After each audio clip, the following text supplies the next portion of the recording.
Kathy Walsh, and I'm a volunteer with Common Cause. I've been working with Gino especially for the past 3 months in organizing 5, now it's 6, town halls here in Western North Carolina. It has been an absolute pleasure to work with this man. He calls everyone my friend. And he means it. I just have to give a shout out to him. I want to thank you all for taking the time to be out here tonight. And I also especially want to thank our elected officials, one who has her mouth full right now, as I mentioned. So I'd ask if you would stand up so we could acknowledge Eric Ager, Senator Julie Mayfield,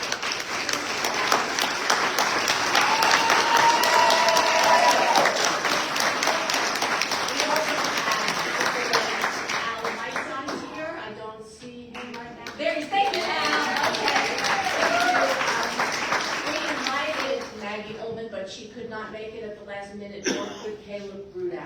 I also want to acknowledge Jake Quinn, the chair of our election. It is my pleasure to observe the Board of Elections every time they have a meeting, and it is a pleasure. They really hearten you. Now, before I go on any further to bring Gino in, I just wanted to say that when I learned last night that State Bills 747 and 749 were passed by the North Carolina legislature, I was sickened. I was so sad by that news. And then today, I remembered a line from the book Gorky Park, if you ever read that book. At the end, the protagonist is being driven to his execution. And he says to the woman in the car next to him, "I have an incurable disease." And she said, "What is it?" He said, "I have hope." Common Cause has helped me develop hope that we can overcome the kinds of things that are being done to infringe on our rights to vote, and North Carolina Common Cause especially, with what they did with Harper versus Moore, thank you very much, really gives me hope. So without any further ado, I want to introduce Gino, and he will take it from there. Thank you again.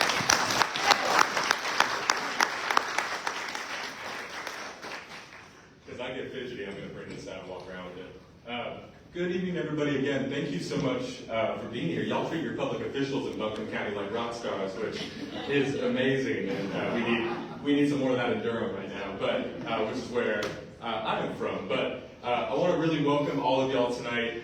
This is Town Hall number 21 that we've organized since July 20th, when we started all the way in Mint Hill, North Carolina, which is famous for reasons I can't name because we're not partisan organization, and now we're here with you tonight in Asheville. As you can see behind me, the reason we're doing this is because this has been a monumental year in North Carolina. Raise your hand if you've heard something that's come out of Raleigh this year that's pissed you off or either made you real happy. Okay, didn't take very long.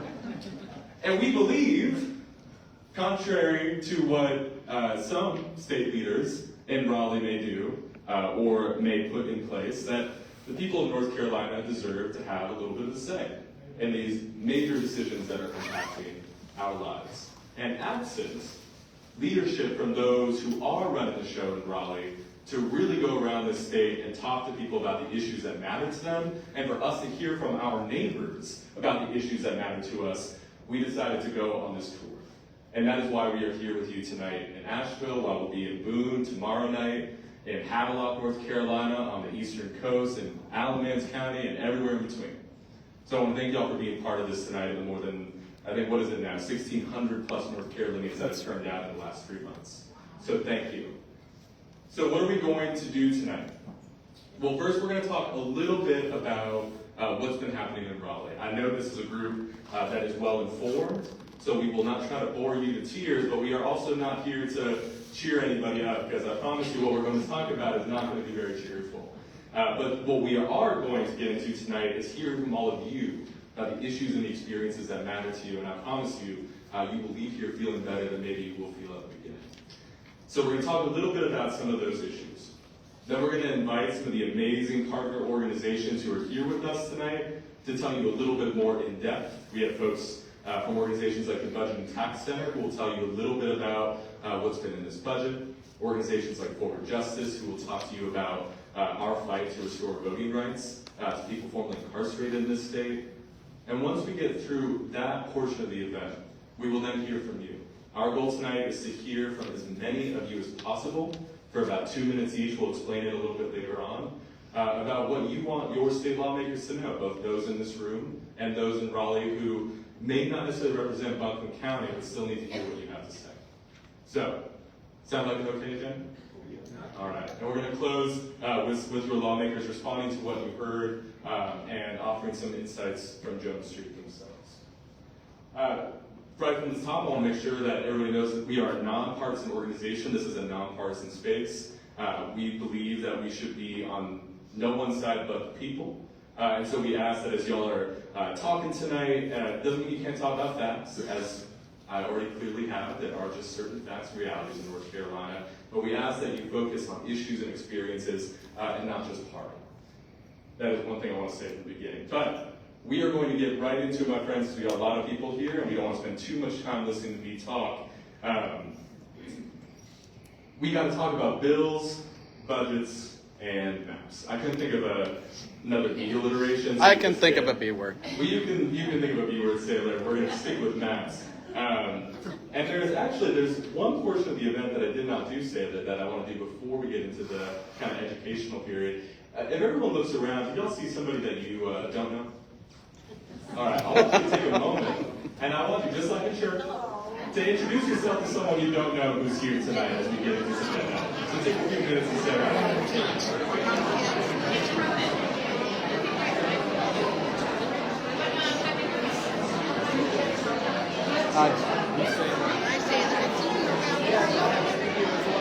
I love your sweatshirt. Yeah, it's perfect in every way. I love it. It's the most Asheville sweatshirt.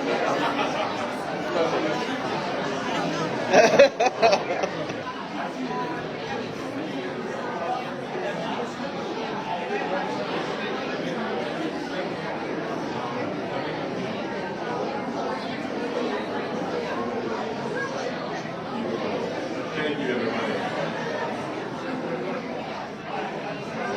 Look at that. We all like each other already.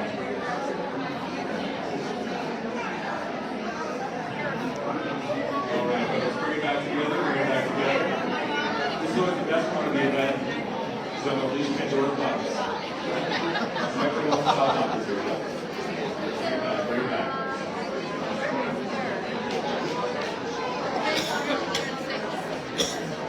All right.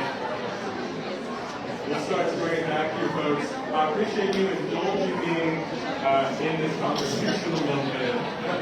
I wish I could have a whistle. Okay. Beautiful. Thank you, Representative Fraser. Thank y'all for indulging me with that. When we say unite and see, as corny as it sounds, we do mean it. And we mean uniting everybody in the room, as well as everybody who comes to these events across the state. So, let's get into it now that we're a little bit loose. We've got some of the vegan chorizo, and we're going to get right into it. Bills, budgets, and maps.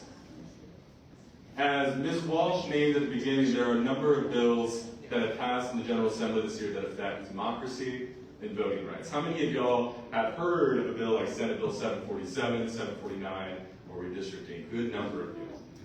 Well, I want to tell you a few things about it.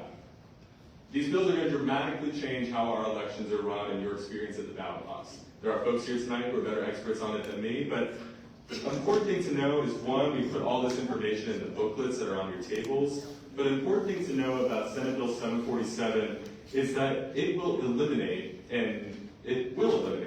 the 3-day grace period for mail-in ballots. Now that is just one thing on top of a number of, 6 dozen changes? I'm just kidding. But it will eliminate the 3-day grace period for mail-in ballots. In North Carolina, before this, if you had filled out your ballot, done everything right, brought it to the post office and postmarked it before Election Day, if the USPS wasn't able to get it there in time, your vote could still count. In that 3 days in which ballots continued to arrive in 2020, it was about 12,000 ballots. In 2024, under the guise or in the name of so-called election integrity, lawmakers in Raleigh have passed a change that will eliminate that 3-day grace period. Additionally, we have a bill like Senate Bill 749. Just yesterday, as Kathy was mentioning, both Senate Bill 747 and 749 were forced into law through a veto override. 749 goes after the structure of how we run elections in North Carolina by changing what was a state board of elections and a local board of elections that was made up of 2 Democrats, 2 Republicans, and a chair from the governor's party to now even splits at the local and state level. 4 members locally, 8 members at the statewide level. Now that might sound great, even partisan splits. I see you shaking your head back there, sir. Exactly that, because let me ask you, when was the last time that y'all saw the 2 parties agree on anything substantive? If someone can tell me an example, I'll leave right now. What we're worried about with a bill like Senate Bill 749 is gridlock, gridlock, gridlock. And when you hear this bill, that's what you should keep in mind.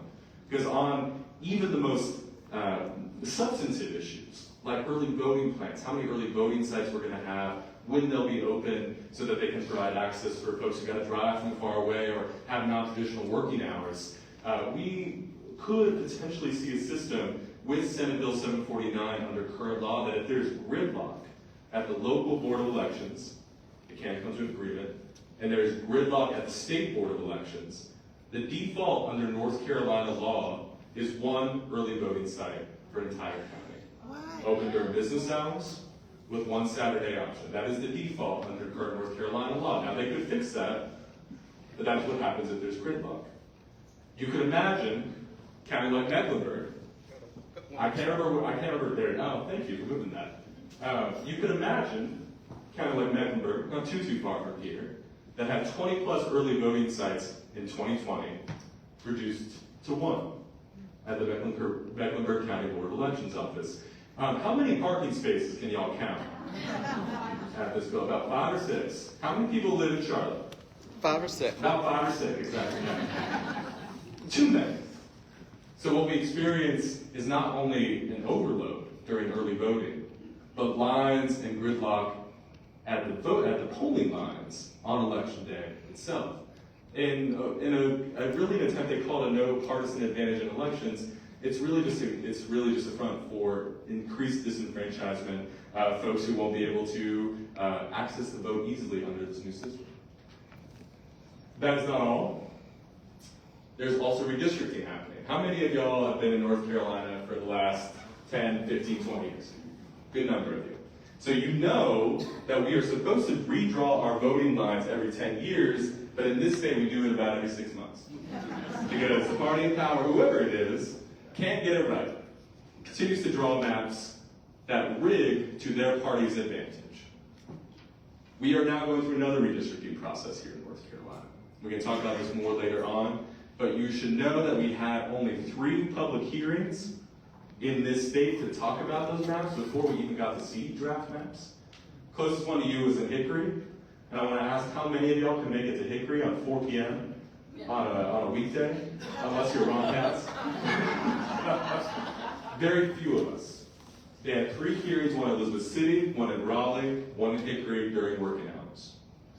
And now, the latest news is that we'll get to see these maps they've been cooking up next Friday.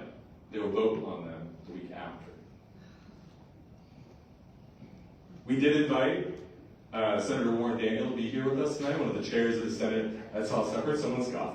The chair of the Senate Redistricting and Elections Committee. We were hoping to hear from him about what those maps would look like, any decline due to the map drawing process. So perhaps eventually, and one of the things we'll ask you to do tonight is to ask Senator Daniel exactly what those maps look like and then give us a little bit more time to comment on them. But we will keep moving on, my friends, from that. Not just democracy has been impacted this year.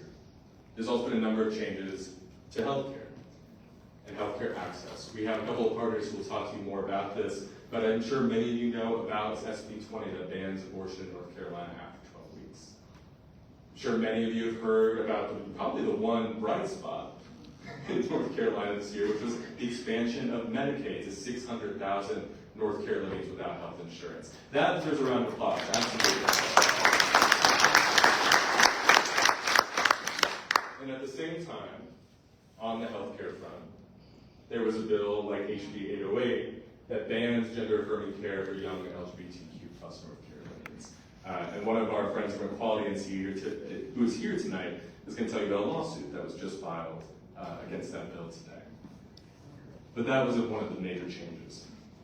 Now, how many of y'all care about good quality education for your kids? Yeah, that's right. That's absolutely right. Public education, maybe one of the areas that had some of the biggest and most significant changes to come. There's been a pretty concerted and well-funded effort to expand access to private and charter schools in North Carolina through vouchers, what they call opportunity scholarships, that spin of the century. The proposed expansion of this program increases about hundreds of millions of dollars to pretty much any family in North Carolina right now who wants to use a voucher to leave traditional public schools and go to charter or private schools instead. Previous analysis of a similar separate bill, known as HB 823, indicated that this expansion would cost traditional public schools up to $200 million a year. So much money that when these bills are being debated, many northeastern North Carolina school district leaders, superintendents said it would mean school closures, especially in their region, among the poorest and the most rural in this state. Of course, the courts and the legislature refused to fund the Leandro plan already to provide a sound basic education to all of our children. And what we're worried about with legislation like this is the continued erosion of our public schools. I'm going to save this for our friends at the Budget and Tax Center. There's a number of key policy changes that came through the state budget this year. For the nuts and bolts and dollar and cents, I'm going to leave that to Alexandra Sirota. But I do want to tell you about something that is not as well discussed in this state budget. There's a provision buried deep within the budget that was passed this year that gives former lawmakers and all 170 current state lawmakers the ability to decide for themselves whether to conceal, share, or destroy their internal communications. Yeah, or sell. I guess if you want to shell out $5,000 to get an email from Senator Daniel about the maps, I guess you can pay him for it. This is obviously an affront to freedom of the press. It is an affront to transparency. It is an insult to all of us who have the fundamental right to know what our lawmakers are doing when they say they're conducting the people's business. This is part of the state budget. And the state budget also gives incredibly broad powers to a little-known legislative oversight and research office called GovOps. I can't make it up. That is literally what it is called. Government Operations is its legal name. In this scheme, GovOps is essentially like a secret investigative force, permitted to demand access to any public office, to see any documents, and to compel public employees and contractors to cooperate. And we should all be afraid of a legislature or legislative leaders amassing even greater power while at the same time undermining our ability to hold them accountable. What was it that Speaker Moore said today, Saylor, that he didn't realize it was quite so controversial? Had no idea.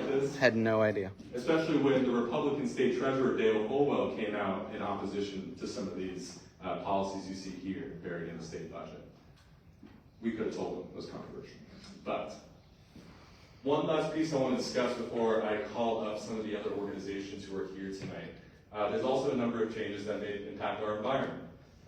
There's concern, the North Carolina Farm Act has lots of different things in it. I'm just going to isolate one particular part that eliminates protections for about 2.5 million acres of wetlands in North Carolina that many environmental groups are concerned about how that will impact water quality in a state that still fails to get forever chemicals like PFAS out of our water supply. Additionally, there's another bill known as HB 600. And if your head's spinning and you can't remember all these bills, trust me, you will receive all these slides, so please don't feel like you gotta memorize it.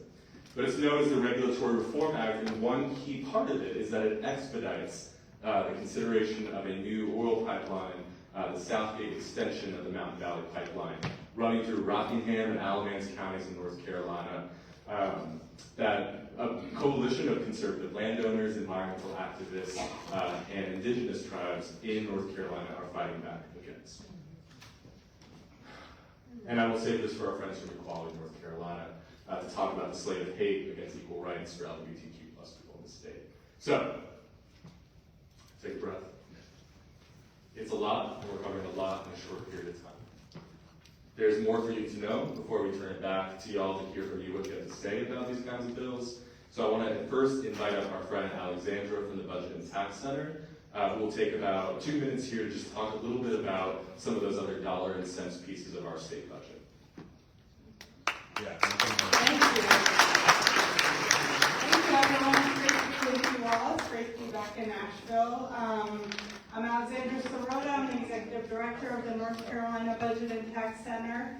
And we really work to make sure that our budget process reflects the priorities of people across the state and expands opportunity in every community. Unfortunately, as you heard about, the process is backwards in Raleigh right now. A very small number of legislative leaders, really two in the end of the negotiation, put together a budget behind closed doors. They start at the beginning with an arbitrary number that they say is what we should spend, and then through very little public input comes a final budget that we saw this session that continues to cut taxes for the very wealthy and not fund the priorities that people across our state have for housing, early education, K through 12 education, and so many of the environmental protections that we need.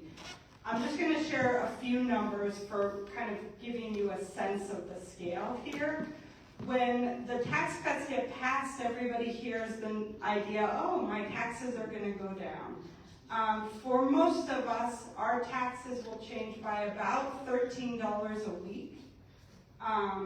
But by the time all these tax cuts go into effect in 2030, our public funds will be diminished by about $13 billion.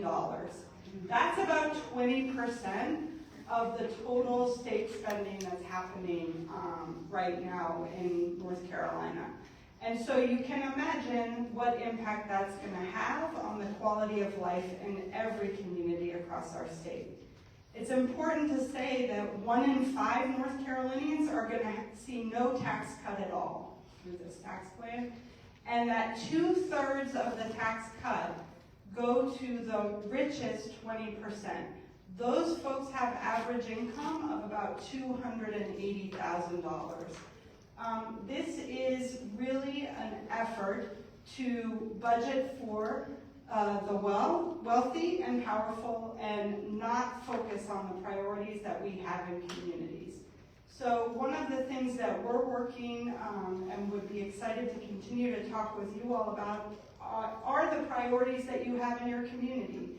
We need to be funding election administration. We need to be funding every child's constitutional right to a sound basic education.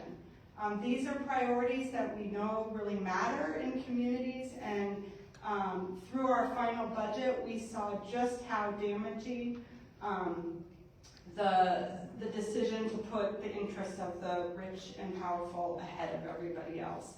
I'll say one last thing on process, which I think is really important, is that the budget is increasingly being used as a tool to exact political wins and play political games with people's lives.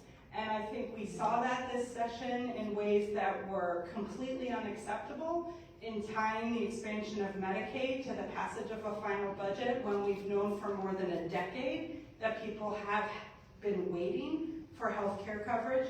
We saw this when the passage of the budget was being tied to the expansion of casino gambling and video gambling in communities across the state.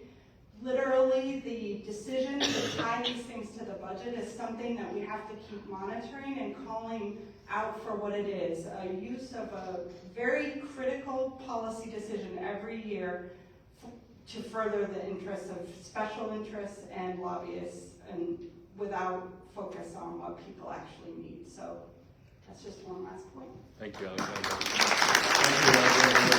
I want to welcome Alex from Raleigh, North Carolina next to talk a little bit about the policy issues you see on this page here.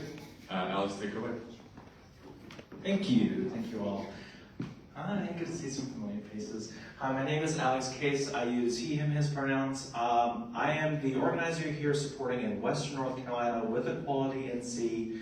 For folks who aren't familiar with who Equality NC is, we are actually the oldest statewide organization focused on LGBT advocacy in the country.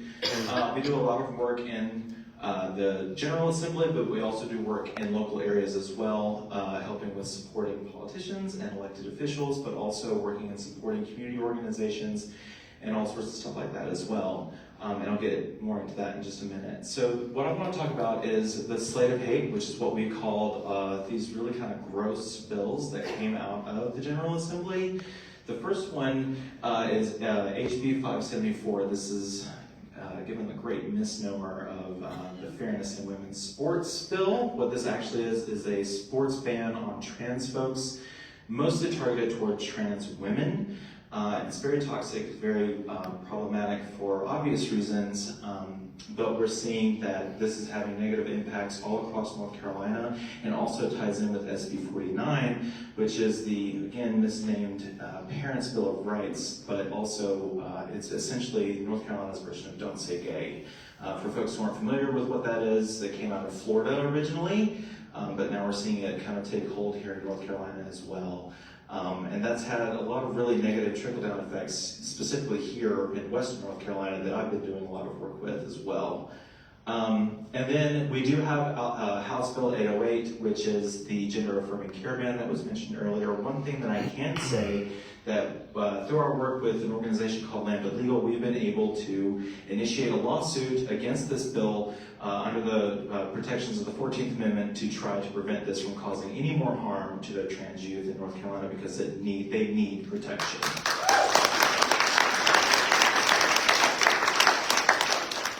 One thing I want to touch on also briefly, specifically related to West North Carolina directly, we are seeing some trickle-down effects specifically from SB 49. And our libraries right now are under attack. Because of the words and language used in SB 49, it's being used to attack certain literature in our public library system. And so, yeah, a lot of my work has been working with these different organizations that are trying to combat this sort of thing. So if you all would like to get more involved, please feel free to come by, let me know. But I just want to share that. Thank you so much for having me. Thank you, Alex. Thank you, Alex. Up next, we're getting close to the portion where we're going to turn it over to y'all, but I want to invite up next Yasmina from Forward Justice to talk specifically about how the state is treating those who are formerly incarcerated and incarcerated here in North Carolina. So thank you, Yasmina. Thank you so much. I'm coming up with my piece of paper because I feel like a deer in headlights in front of groups of people. But my name's Yasmina Nogo. I'm here with Forward Justice.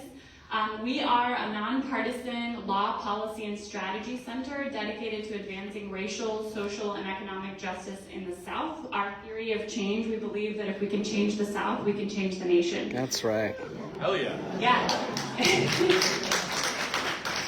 We imagine a future where your right to vote and your right to freedom and liberation is not infringed upon because of your race, class, ethnic, or gender identity. And we dream of a future free of prisons, where a true multiracial grassroots democracy can flourish and every person has a vote. We serve as a strategic partner for nonprofit organizations, coalitions, and networks that are at the forefront of the movement. Some of our partners are the North Carolina NAACP, the Poor People's Campaign, Spirit House. So we represent organizations that are at the forefront of the movement, and we strategically organize to support them with litigation, communications, and organizing strategies. We have a couple of active campaigns that I want to tell you about. The first is our Unlock Our Vote campaign. Through this campaign, we restored access to the ballot to more than 56,000 people living in North Carolina communities on felony supervision, probation, or parole. That was the largest expansion of voting rights in our home state since the Civil Rights Movement. That was our CSI Heed Moore case. We continue to protect the rights of newly enfranchised second chance voters through the Second Chance Alliance, which is a sister organization of ours, of partners all across the state. We organize Lobby Day that's coming up in the spring, so just follow us and you can find out more information about that.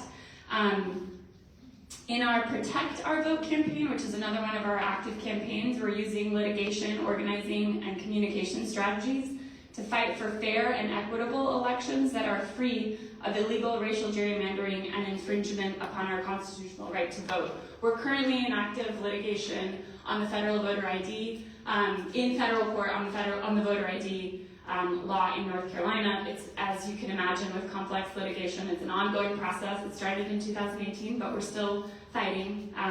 And that's all for now. Thank you so much to Common Cause for having us, and please come talk to me at the table. Thank you. We have one more group that I want y'all to hear from before we get into the testimony portion. They are a coalition of organizations and individuals working here in Asheville in response to a lot of what you've heard tonight. So as we go into the next portion of this event, I want to invite up Everett and Dee from the North Carolina People's Power Coalition to tell you about an upcoming assembly in response to a lot of these issues.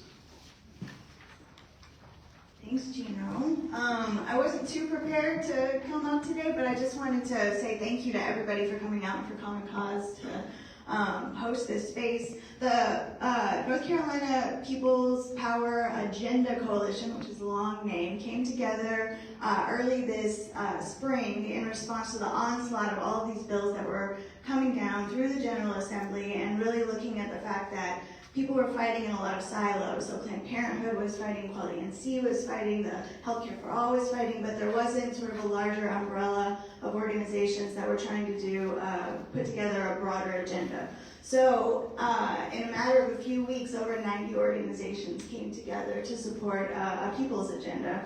And I'm going to read through some of the things around the people's agenda. And first I'll just say we had 3 assemblies and 3 lobby days, and then we had 11 different statewide actions all on the same day, just since we formed in April of this year. And now what we're doing is we're asking people in local areas to hold local people's assemblies to look at the issues that we're trying to confront and see how they can apply on a local level. And it's a direct democracy kind of style. It's independent. We're independent from any of the parties. The 90 organizations constitute faith, labor, a lot of nonprofit organizations. So some of the things on the agenda are keep your bans off our bodies, protect trans youth, fund healthcare, improve Medicare for all, healthcare is a human right, fully fund Leandro, protect our children and our communities with sensible gun safety laws, uproot racism, and for Asheville in particular, that's cut the check. Let's do reparations now. Asheville's really at the forefront of looking at this, so it's good to see what we're moving forward on that particular front. Protect immigrant workers and families, say no to 287G, stop the construction of prisons and detention centers, expand criminal record relief and resources for people coming home from incarceration, create an economy for all. Let's raise the minimum wage for all workers to at least $15 an hour. Let's raise the wages of teachers and state employees to at least $20 per hour, at least 20% over the next 2 years. Let's make the millionaires and the corporations pay the taxes that they owe to support vital public services. Let's support the right to organize unions and public sector collective bargaining, fully fund OSHA, create safe and healthy workplaces, paid sick leave, paid family and parental leave for all, safe, low-income housing for all, provide direct rent and mortgage relief, and let's get a moratorium on evictions, foreclosures, and utility cutoffs. The last one, defend democracy. That's what a lot of this is about. It all boils down to, but say no to the gerrymandered voting districts. Also stop criminalizing the right to protest. There's also been a lot of legislation out limiting our right to exercise our free speech. and stop the NCGA power grabs taking historic appointments from the governor's office. So that's all on the agenda, and so we really want you to come out November 18th. It's at the YWCA. It's about a month from now, from 1 to 3 p.m. We're participating in a process of coming together, talking about the issues, and then figuring out what are some of the top priorities here in Asheville and Buncombe County that we want to organize around together. And I hope that all of you consider coming, and thank you to Common Cause.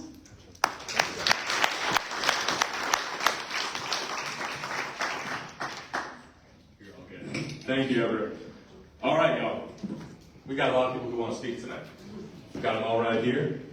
We're going to move into that portion of the event. A couple of quick notes and guidelines. Everybody's going to get 2 minutes to speak. We're going to make as much time for as many people to speak as possible. Again, we are nonpartisan organizations. We ask you to remain nonpartisan as much as possible. There is a microphone here. There's a microphone in the back. We invite you to come up to one of those microphones when you get the chance to speak. If you'd like us to bring you the microphone, we are also happy to do so. Please introduce yourself and where you're coming from tonight when you do start speaking. And otherwise, there are no other rules, except for all the rules I just listed. And if you are wanting to speak but you don't know quite what you want to say, think of two things. And I know many people who will speak tonight will be thinking of these things. One, very simply, what do you want your state lawmakers to know? You have 3 of them here. You have many more in Raleigh who will get your remarks tonight. What do you want them to know about how you feel about the issues? Or 2, if that's not compelling enough, we also ask you to consider what you want the future of North Carolina to look like. And that is part of what we want to hear from you tonight as well. Sound good, everybody? All right.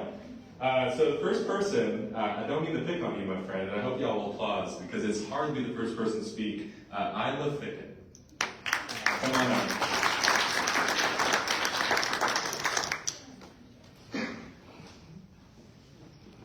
Hi, my name is Isla Ficken.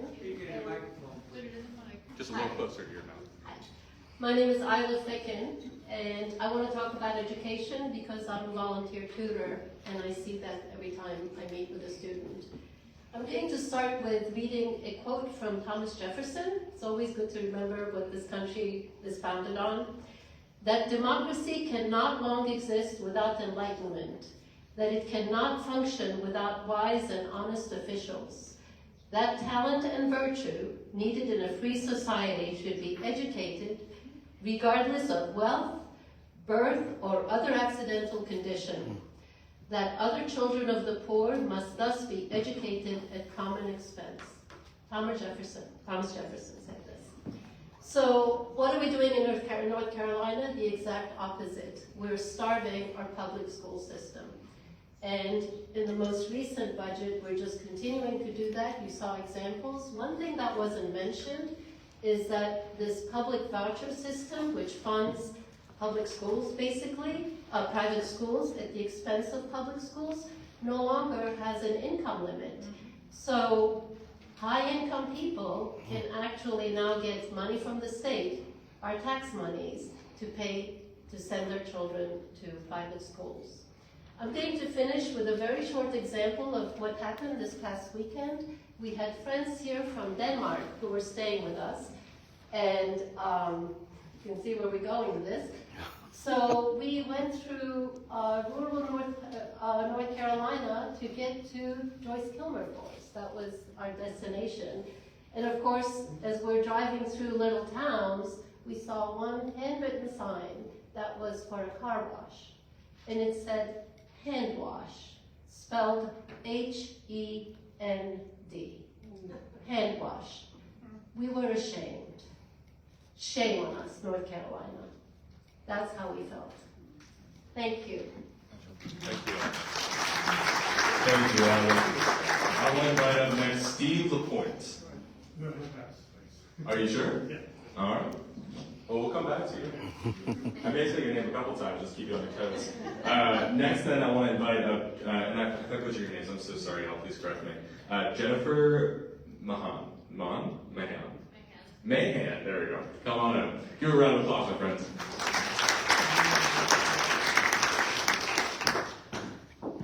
Hi everyone, my name is Jen Mahan. I use she, her pronouns, and I'm a North Asheville resident. president. I'm also an attorney working with the Center for Reproductive Rights. I work on the state policy and advocacy team, but I'm representing myself in my personal capacity this evening. My husband and I relocated to Asheville in 2021, and my work is informed and motivated by lived experience as a person who has had more than one abortion. I want to use my time today to draw everyone's attention to a report that was released this morning by the Guttmacher Institute, which found that there's a 31% decrease in abortions since the 12-week ban took effect in North Carolina. This ban is causing harm to patients, driving healthcare providers out of our state, and violates North Carolinians' basic human rights, as well as those forced to travel hundreds of miles to our state to access care. The gestational limit in North Carolina prior to the 12-week ban was essentially 20 weeks of pregnancy. Today it's 12 weeks, but as many folks know, anti-abortion state legislators have already promised to roll the 12-week ban back even further to either 6 weeks or a total ban.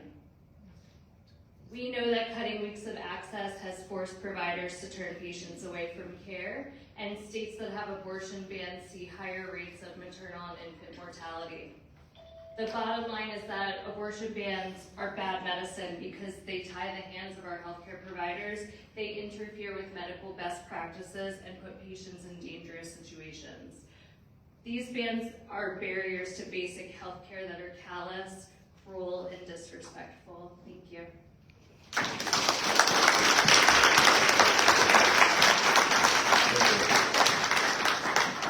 This next one appears to be an Italian last name, so you think it's Lillo, I get it, but Janet Di Crutola? Yeah, feel free to go on to the back. Thanks. Oh, you're not Janet. Is Janet here? Are you sure? Okay. Then I want to invite up next Amelia Floyd. Oh, she left. All right, well, then we'll go right up next. It kind of rhymes to Leslie Boyd. Hey, there we go. Come on up, Leslie. I'm Leslie Boyd. I use she, her pronouns, and I live in Candler. Many of you know me because you know that my son died from lack of access to care on April 1st, 2008. His doctors knew that without care he would die, and they let it happen. And nobody suffered but us. Now, we've just expanded Medicaid in North Carolina. What you may not know is that we privatized the program before we expanded it, meaning it'll take care of fewer people because money for profit has to go in somebody's pocket. That's number one. Number two, we're throwing people off Medicaid because the COVID protections have ended. That needs to stop. We've already thrown 60,000 people off of Medicaid, most of them for form problems, not eligibility problems. And that number could reach half of the 600,000 who will gain health care. We may kick half that number off. And when we do, people will die.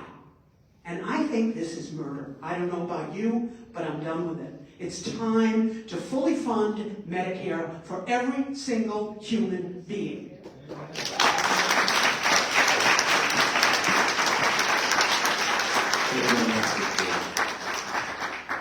I want to invite up next Jimmy Cochran Pratt.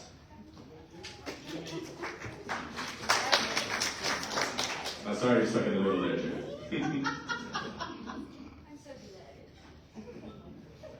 Thank you, and I love a microphone. I'm Jimmy Cochran Pratt, and I am the co-president of the Equal Rights Amendment NC Alliance. And how many of you think that the Equal Rights has passed already? Oh, good, you're so smart. Most of you marched with me back in 1972. Okay, here it is. Equality of rights under the law shall not be denied or abridged by the United States or any state on account of sex. This has been voted on, it is approved, it has met all the qualifications of Article 5 of the U.S. Constitution as of January 27th, 2022, when Virginia passed it. So why is it being held up? Absolutely, totally political. And there are disagreements about whether it's law or not, but I will be happy to give you a very concise reason why it is the law of the land. The President of the United States has decided not to sign this bill or ask the National Archivist to sign it. We have a new National Archivist, and we think it's time and we think it's appropriate. And when we say equal rights for women, we're talking about equal rights for people, for human beings. Right. We're talking about those LGBTQI folks. We're talking about trans especially. We are talking about human beings having equal rights. And this includes those human beings who get pregnant and abortion. They're not allowed to have an abortion. The equal rights will take care of all of this. Honest to goodness, it will. So we have a very active campaign. Last Friday, I was on a web call with the North Carolina General Statutes Commission. We're trying to do what we can do in North Carolina because you know the General Assembly is not cooperating, except the ones I know. And what we were doing there is we have searched the North Carolina General Statutes for gender-biased language. We got that done pro bono by a wonderful law firm, and I was sitting with that Statutes Commission to say, you need to make these changes. And so we are doing what we can without the cooperation of the North Carolina General Assembly. We have to flip this General Assembly. We're not optimistic about it, but another thing we want to do is have a statewide ERA, just like they have in Nevada, where everybody is covered. It would never, ever pass with the current legislation we have. But what we're doing is trying to put together an amendment to present that can be on the ballot in 4 or 5 years. We know it's not right away, but that's what we're doing. To me, the ERA, I'm so dedicated to it because it protects every one of us. Thank you. Thank you very much. We will keep right on rolling. This person wrote maybe. I hope the Spirit has moved them to say yes. Diane Finn. Diane, are you here? Yeah, come on. Oh, now it's, there you go. Yeah, feel free to go to the back, Diane. Everyone's just going to have to twist a little bit, but people are getting restless, so that'll be good. Go ahead, Diane. Sorry, that's a little high. Feel free to pull it down. I'm actually going to read from something. So I support all these other things that people have talked about, improved education and the environment and women's rights. But the most important thing is that we live in a democracy. And about a week ago, I received something from a national publication that I get. It's called Popular Information, Judd Ligon. And the headline, he writes about all sorts of national issues. This one was, North Carolina Republicans create secret police force. And I'm going to, you mentioned this in, your overview, but this is shocking and most people don't know about it. So I'm just going to read some of this because it does not sound like democracy, it sounds like the Soviet Union. So the GovOps Committee is empowered to seize any document or system of record from anyone who works in or with state or local government during its investigations.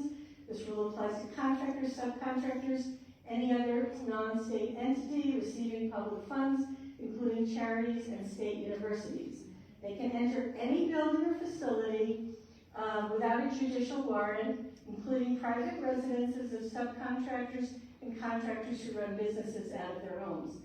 Alarmingly, public employees under investigation will be required, and this is really scary, will be required to keep all communication and requests confidential. They cannot alert their supervisor of the investigation nor consult with legal counsel.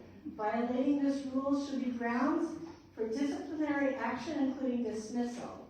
Those who refuse to cooperate face jail time and fines of up to $1,000. These rules mean that a person must keep the entry secret, cannot seek outside help, and could face criminal charges if Gov Ops deems them uncooperative.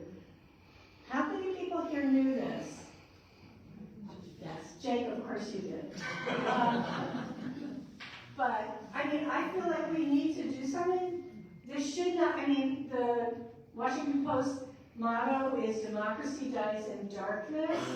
And we need to get this out here because I think most people, if they knew this, would be just shocked. I'm shocked.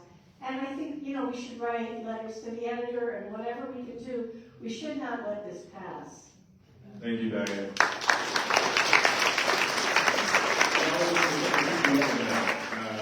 There you go. Now you're home nicely. I appreciate you sharing that, though, Diane. Friends, I'm about to call up the next person who will exhaust our list of folks who signed up beforehand. We will then move to asking folks to raise their hand if there is something you want to say. A reminder, we're asking folks to talk about what you want the future of North Carolina to look like, why you care about these issues. So we're going to invite up next Ana Pardo. There you are. Come on.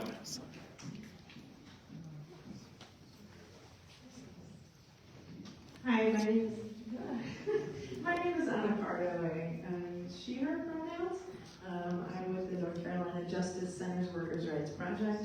I live in Marshall, in Madison County. Very happy to be out here in the Southern State after a very long 22 years in Raleigh.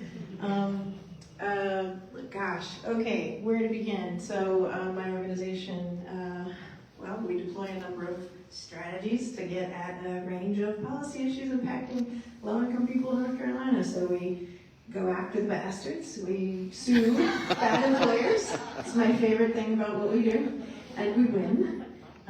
We go after bad employers, we go after bad landlords, we try to really get out there and get the bad guys. We also lobby, we do policy analysis and research, we do communications, we do engagement. That's kind of in my wheelhouse, that's why I'm here. And we do that around immigrant and refugee rights, around workers' rights, consumer rights, housing access, education access, second chances for people with criminal records, across a range of issues.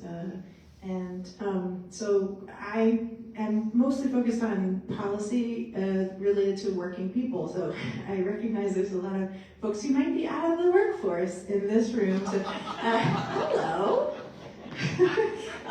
So raise your hand if you are currently working. Okay. Raise your hand if you love someone who currently works in North Carolina. Okay.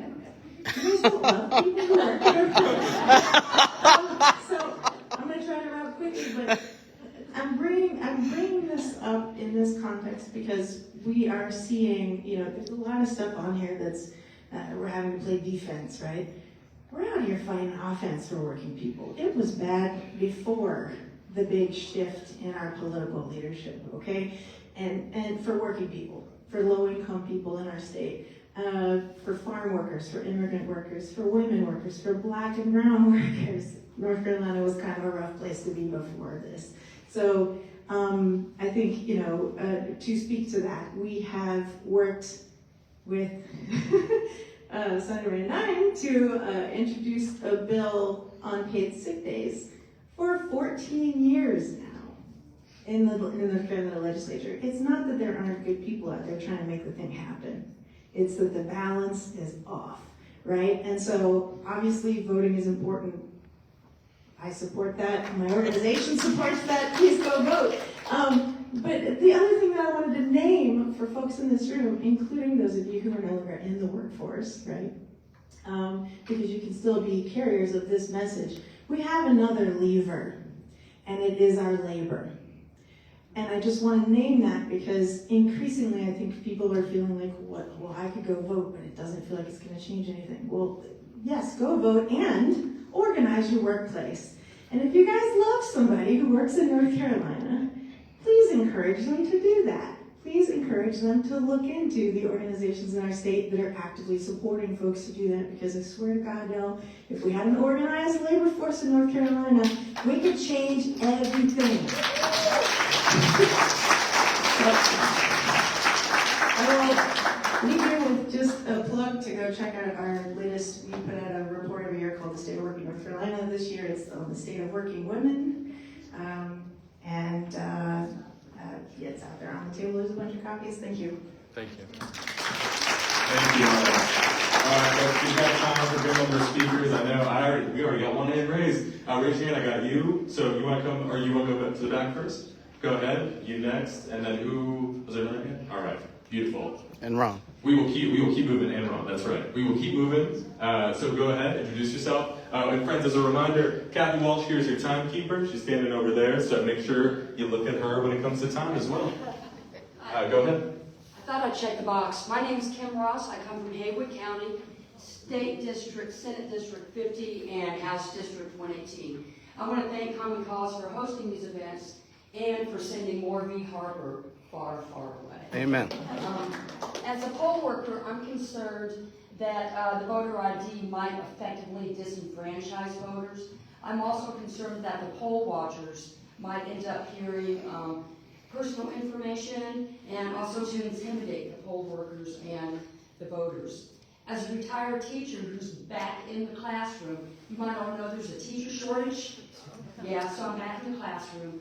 I can see firsthand how this shortage has a negative impact on kids.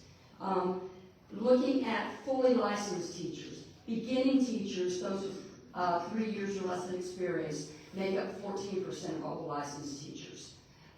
Yet they make up 23.5% of all the teachers leaving the profession, which is 13% altogether.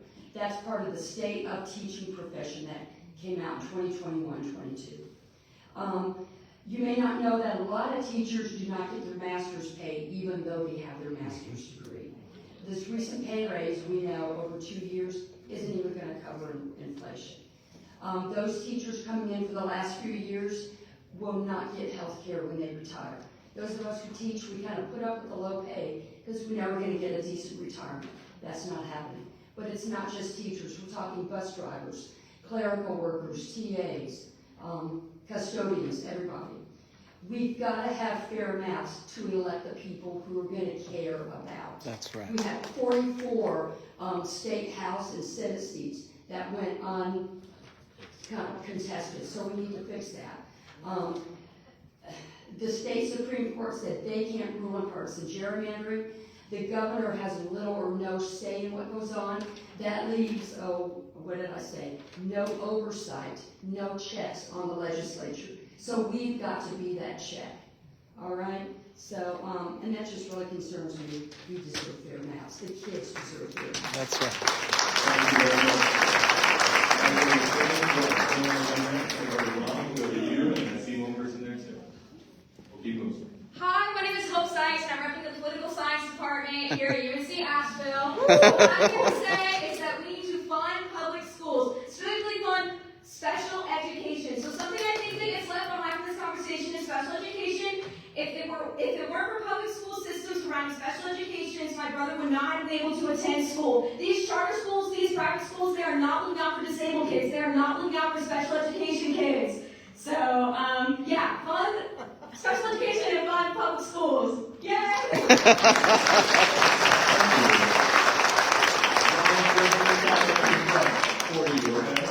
Ron, you go ahead next. This is where you're going to work at it. All right, come on. Hi, I'm Ron Jess, and I want to start off by saying that in Buncombe County, we don't have much representation. We have actually four representatives, 3 House members, 1 senator, who get little information about voting. And I think about what their work is in the General Assembly. And I think that's really something that, I'm not speaking to them, I'm speaking to the leadership of the North Carolina General Assembly, that we need to demand that our elected representatives are part of the process. They travel a long distance to get to Raleigh, and they find out at the very last minute the issues. I want to commend them for their service over the years. We've got great representatives, but we need to have them be empowered to hear the bills, to read the bills with plenty of time to be able to vote on them and to have the kind of input that's necessary. The other thing that I wanted to mention is that we really can make a change. A lot has happened in this state that has moved us backwards, but we can go forward again. And a big piece of that is for us to, each of us, learn, be inspired, and take action around what's happening with voting. Some of you may know that I edit an e-newsletter, a Voting and Democracy Rights e-newsletter in Western North Carolina. There's about 340 people that subscribe to that. If any of you are interested and are not currently subscribing, I'm going to stay afterwards. I'm happy to get your name and email. And again, the key things that this e-newsletter provides on an ongoing basis is opportunities for you to learn about the issues, opportunities to be inspired, because quite honestly, I think most of us came here a little unsure because this is really challenging time on so many levels, but also opportunities for you to take action and support our elected officials as they are supporting us. Let's go in the back here. I think you're coming in next, lady. All right, come on through. And then you're next. Hey. I'm Rachel Shelton, and I'm a mom, and I'm going to go to work tomorrow because I have childcare. I think our General Assembly missed a real opportunity to fund early childhood education in this budget process and to stabilize the industry, which is struggling. When you invest in early childhood education, you help our economy, you help parents, especially moms, you help the workforce, the educators who care for our youngest children, who are mostly women, and you also help our youngest North Carolinians. So when you ask what the future of North Carolina looks like, it means investing in our youngest citizens. Thanks. Thank you.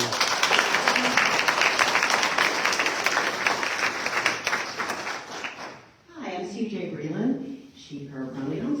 I spent 35 years in public education as a high school teacher, the last 19 of which were here in Asheville. And I second what was said earlier about teachers feeling that they are pretty much under assault in this state. When I retired in 2019, I took home less per year than I did in 2008. Who works for 11 additional years without a raise? Who does that? Me, public education. Because we love what we do. I find it offensive, I find it obscene that the General Assembly wants to give tax cuts when they have not funded Leandro. If you don't know what that means, it would even out the educational spending so that the kids in these really poor counties have a decent educational system and their teachers make enough money to live on. And while I'm talking as a teacher, I know that you may be uncomfortable with all of this talk about trans this and trans that. Believe me when I say that what is standing between some kids and suicide is a teacher. When you say that a teacher cannot change a name for a student, you may be dooming that child to death. Thank you.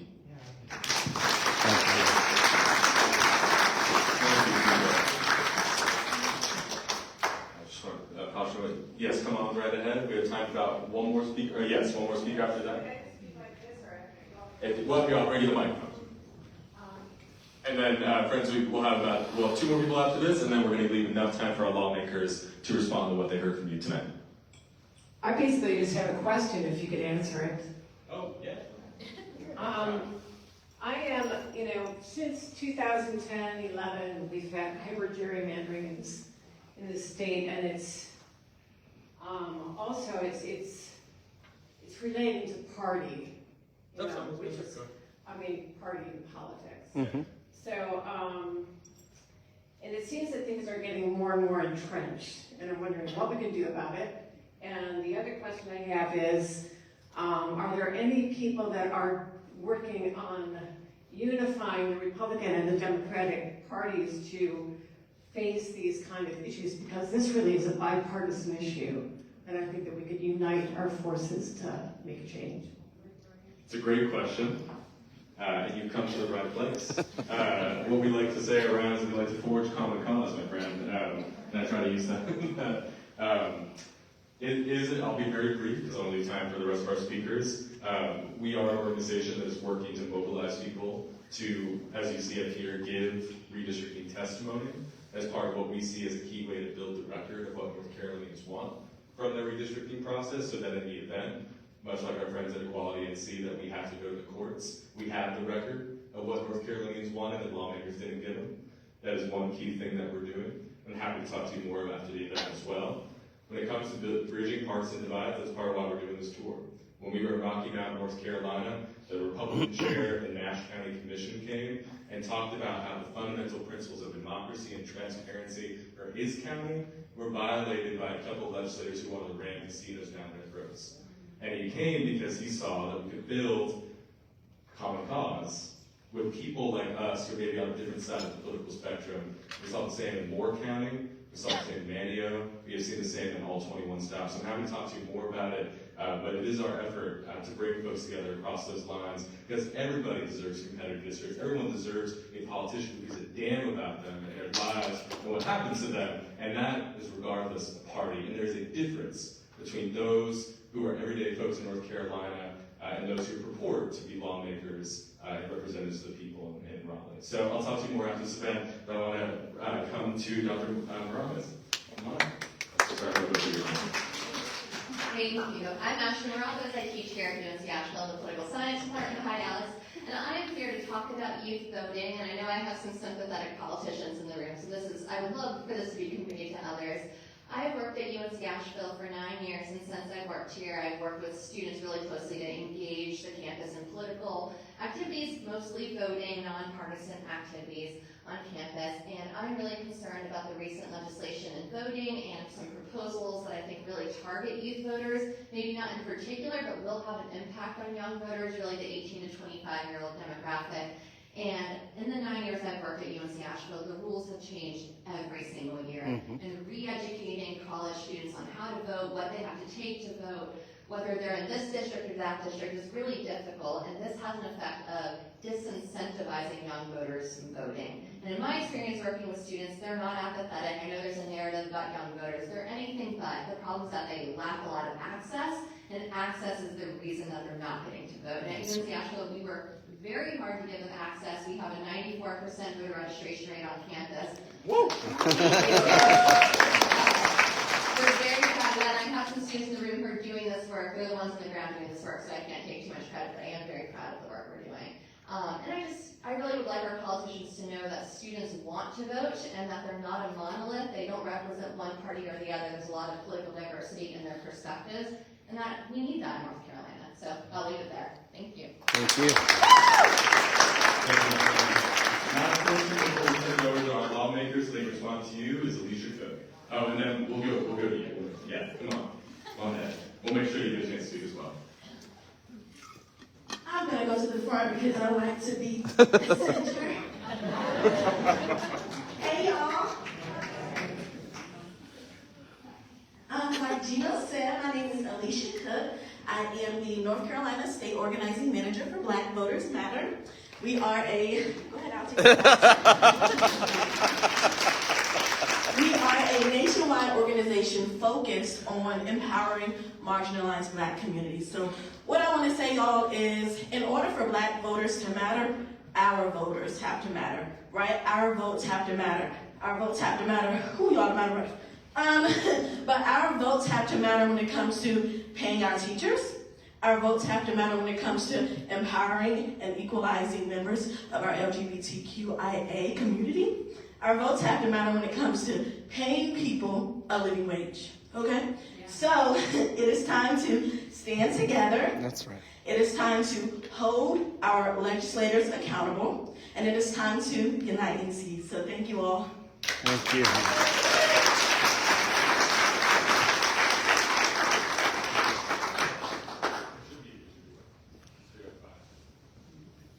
name is Jeff Paxoy. I am a union representative here in North Carolina. In America, we only have a 10% amount of people who are union members, and the number seems to be increasing with the summer strikes going on here in America. However, it's still completely too low for a labor force today.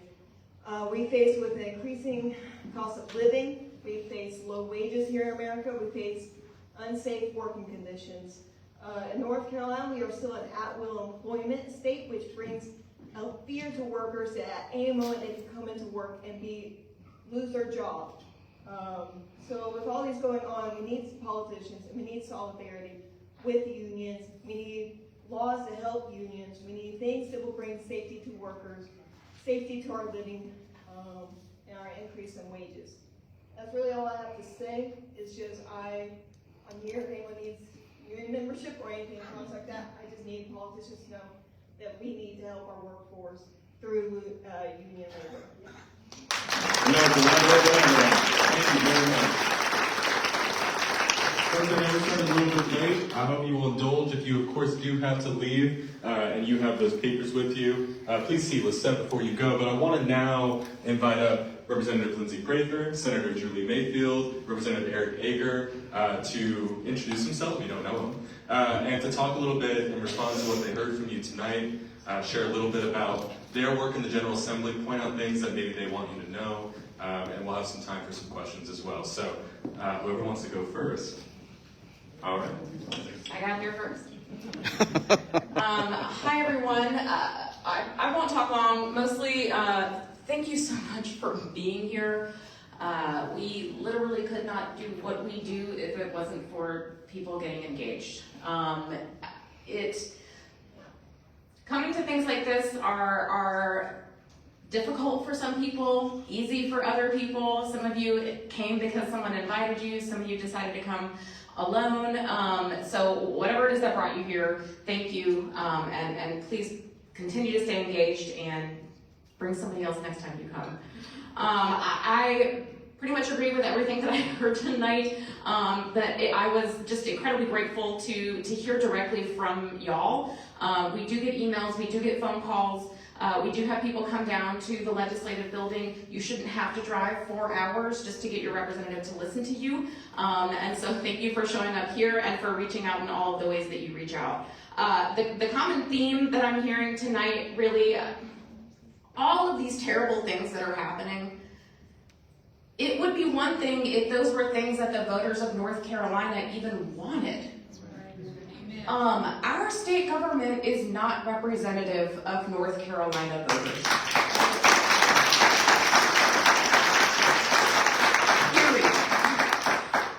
Period. And I genuinely think that so many of the issues that we're facing right now are because our current legislators are so detached from what day-to-day life is like for North Carolinians. And for some of them, it's because they're extremely old and they haven't been in a public school literally in 40 years. And so they don't know what schools look like today because it's been so long since they've been in one. Some of them are so detached because they're so rich that they've never had to think about how much childcare costs. And so they're not going to be considering those things when they're making those bills. And so while we're democratizing the ballot, I also want to democratize these offices. This job is incredibly important. It is a privilege to do this job, and I want to see more people doing it. Thank you.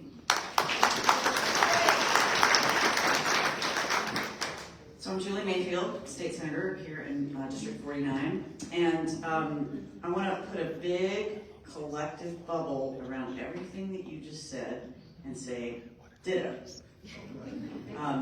I am so happy that I live here, and I am so happy that you are our constituents. And I love it. Every time I get an email from y'all, some people say, you know, I'm always hesitant to email you because I know you're going to vote the right way. Well, do it anyway. Do it anyway, because it gives us the foundation that we need to vote the way that we need to vote. So keep doing that.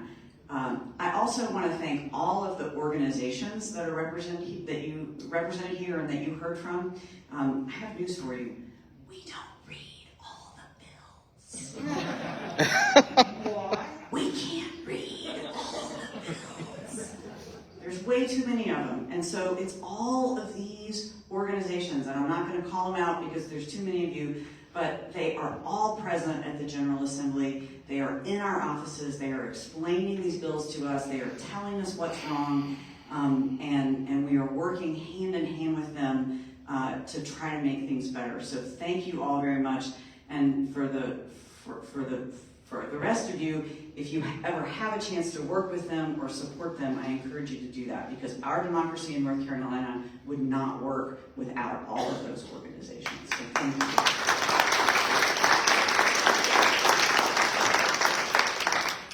Two other quick things. We talked a lot about voting tonight, and particularly the changes that they've made to make it more difficult to vote, and particularly to vote absentee. And so I'm saying this everywhere I go: just show up and vote. Just show up and vote. Early voting. Just forget about COVID. Put on a mask if you're worried. Just show up and vote. That's just what needs to happen. Unless you are physically out of the country during the entire period of early voting and election day, please just show up and vote. And do it early in case something does go wrong, then you can fix it.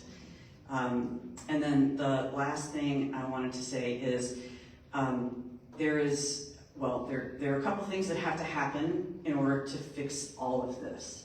Number one, we have to elect Josh Stein as our governor. As he said this afternoon, electing a Democratic governor is a prerequisite. We have to do that, but it is not enough. We have to break the supermajority in the legislature, and to do that, we need all of you. It will come down to a handful of races in the House and the Senate. We are only right now 1 seat away in each of those chambers from breaking the supermajority. My first session 2 years ago, we had two extra votes, and that was enough. We could hold the line, and we could sustain the governor's veto. And so it doesn't take much.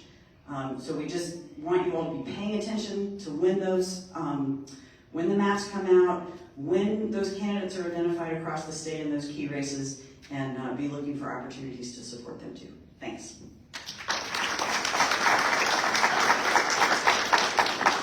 Thanks, Lindsay and Julie. I think I would echo what they said on the policies. You guys, the folks here had it right, and I want to thank all the speakers for getting up and speaking, and I want to apologize on behalf of the full General Assembly for making it so difficult and for people not listening, because that's really the problem in the General Assembly from what I see. So I'm Eric Ager. I represent the eastern part of Buncombe County, Fairview, Swannanoa, downtown to the river, all the way up to Barnersville.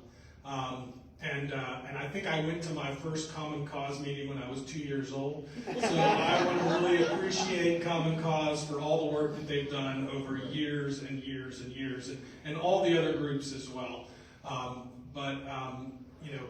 Mostly I just want to thank you all. And as many of you have heard me say, I got into politics because I spent the last sort of 10 years of my Navy career working in security and democracy overseas, and just got worried about our democracy at home. And we really are in a perilous time. I think, these things happen quickly. They sort of slow roll, and then they happen quickly.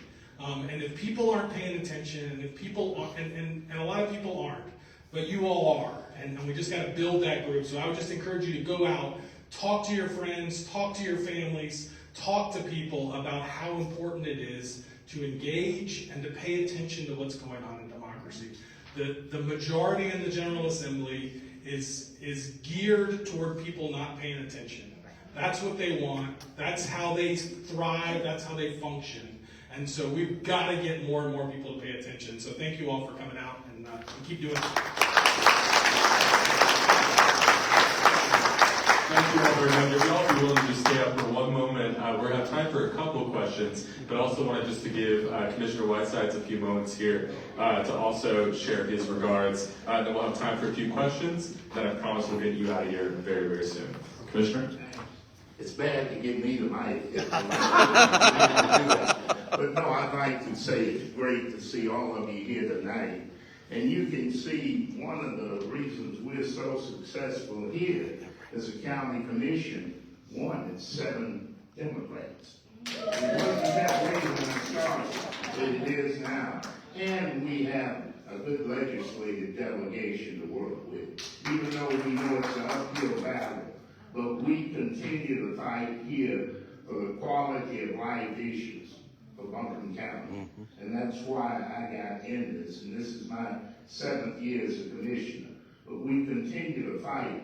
But the big concern I have, if we don't vote, we got to turn out the vote. Because we're beginning to see now, as they reduce taxes, as they stop funding issues, we are on the bottom end of the rung. We have to raise taxes. And we don't want to do that. But we're beginning to see that now. And that's all I have to say before questions. I will say one thing though. When you see Eric, he's the 3rd generation of his family. I worked on his campaign. I helped his grandfather when he ran for Congress, his dad in the House, and now Eric. So, you know,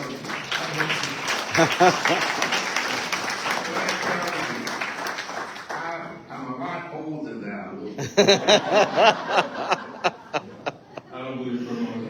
Folks, we've got time for a few questions for the elected officials who are here today. Does anybody like to ask questions? Yeah, Kathy, go ahead. I wonder what your word is about the possibility of an Article 5 constitutional convention vote coming in the North Carolina legislature. Question about the possibility of an Article 5 constitutional convention, which, to very briefly explain what an Article 5 constitutional convention is just a provision within the Constitution that would allow, I believe it is 2/3 of states, to call a convention to change the U.S. Constitution. There's been some efforts around at the state legislative level. Turn it over to you all. Whoever wants to answer. I mean, I'll just say we passed it in the North Carolina House. You know, the Convention of States is a big sort of right-wing group pushing this. And so there is certainly a powerful lobby that's pushing for it. I think the reality of it is that it's a fun political issue for people to talk about in the states. I think the Congress is very unlikely to actually call an Article 5 because they know that you know, once you open up that can of worms, and it's really hard to put it back in. But as we're seeing with the turmoil in our current you know, Congress at the federal level, it's hard to predict much. So, you know, I think it's important that we pay attention to that and not let that happen. Any other questions? Yeah, feel free to stand up. Do you all know how long the online portal for, can you all hear me? Yeah. For redistricting comments will remain open? And can we put in a plug for everyone to please put your comments in and get them on the public record? I didn't actually know it was still open. Is it in fact still open? Yes, it is. Okay. Yeah. So it might be open, you know, until we vote on the maps. So the schedule, as we understand it, as at least I learned it today, on the Senate side, we will be having, there'll be redistricting committee meetings next week, I think Wednesday and Thursday, although they're not supposed to show us the maps until Friday, so I'm not sure what we're going to be talking about on Wednesday and Thursday. Maybe we're just going to stare at each other. And then final votes on the maps the last full week in October, like 24, 25, 26, something like that. So I would assume it would stay open. I would hope it would stay open that whole time. I'm shocked that it's still open. So you're coming in tonight, just in case. We have one last question right here. Did the governor veto the death penalty? There was something I signed about the death, asking the governor to veto the death penalty in North Carolina. So I introduced a bill to abolish the death penalty in North Carolina, but shockingly, it did not go anywhere. So the governor, unfortunately, never got even the opportunity to veto it. But I will keep introducing that bill every year as long as it's necessary. Thank you, everybody. I know we got to get us out of here. The Reuters Center has been very, very pleased with having us, but we can't overstate our welcome. So I've got a few things, then we'll let you out first. One more round of applause for our lawmakers. I'm sure they'll be around for a few more minutes, so if you want to say hi to them, this is Representative Ager's third or fourth town hall this year, so he's old hat at this point. But I want to thank you all again for being here. I know there's a lot of information that you learned tonight. We are here to answer the questions you have as well as the organizations. I also want to make sure that before you leave, each of you receive cards on your chairs. This is one way that we get to learn more about you and ask you what you want for the future of North Carolina and the issues that are driving you to be civically engaged. If you fill those out, please drop them in the white magic box of mystery here with Lisette on your way out. There's also a lot of food left. Please make sure to take it. But I just want to say, what we learned tonight is that there is more that unites us than divides us. That is true everywhere from Manio, literally to Murphy. I guess it was Silva as far west as we went, Representative Ager. But I want to thank you all for being here tonight to speak on these issues, to share them. It is our mission now to share what you've put together tonight, not only with the Buncombe County delegation, but legislative leaders in Raleigh. So thank you very much for being here. Get on safe. I appreciate you.